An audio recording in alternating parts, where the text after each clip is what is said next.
Hello guys, nandito po kami sa Tubahon.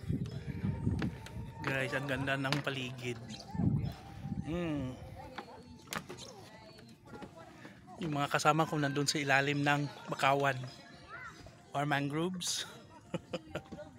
Yan, dami pala mga cottages dito guys. Oh.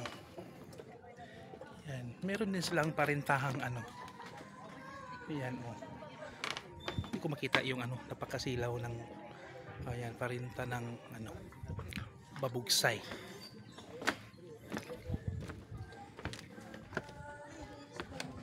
Yan. So, yung ibang kasama namin naligo na. Dito kami tagabantay ng cottage kasi magtatagay kami. Yan oh, na-date sila.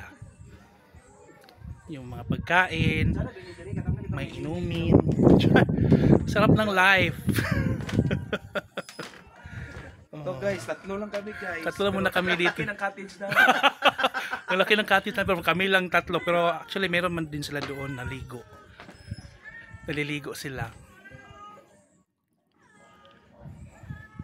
Murato. Bye.